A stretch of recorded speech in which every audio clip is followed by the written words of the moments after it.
The Wailing Trees. The last train from Lahore arrived at Bihta railway station at 12 midnight.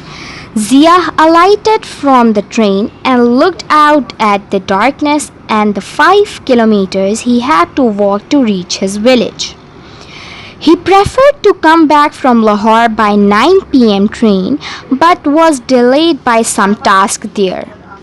He came out of the station and took the path through the mustard fields.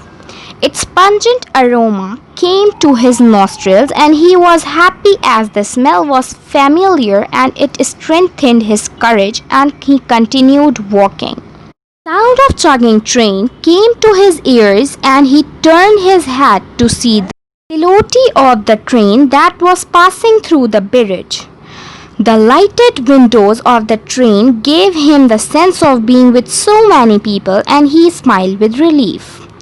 The feeling though went away quickly with the passing of the train. He looked towards seemingly unending vastness of Machla Ka Maidan and shivered after recalling the death of some villagers because of thirst in summer noon. He assured himself that it was all right because it was the beginning of April and the night was cool. After half an hour of walking, he spotted the flickering lights of the kerosene lamps from a village called Larsa. It was good news for him as his village was about 1 kilometer from there. He quickened his pace. The dogs started barking and some farmers sleeping on charpais coughed and then rose to see this reason of commotion. They recognized Zia because he was the son of a landlord and respectable family.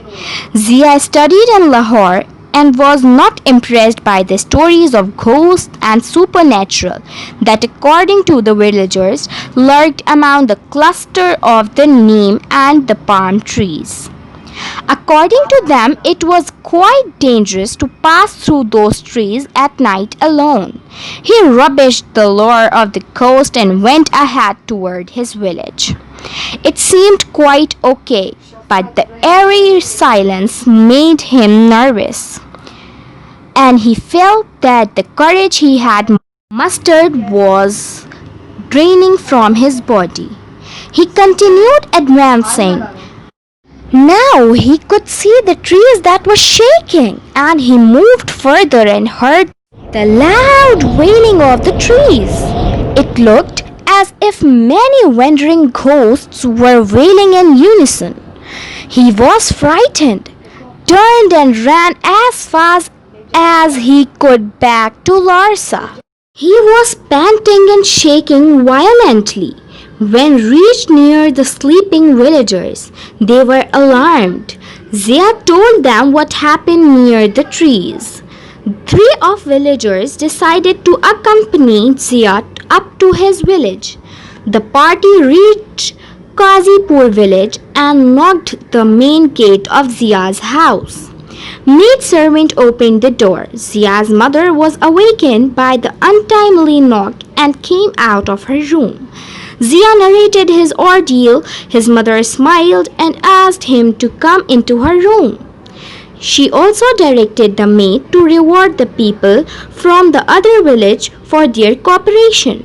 Mother patted Zia and said, "You are in a school in Lahore.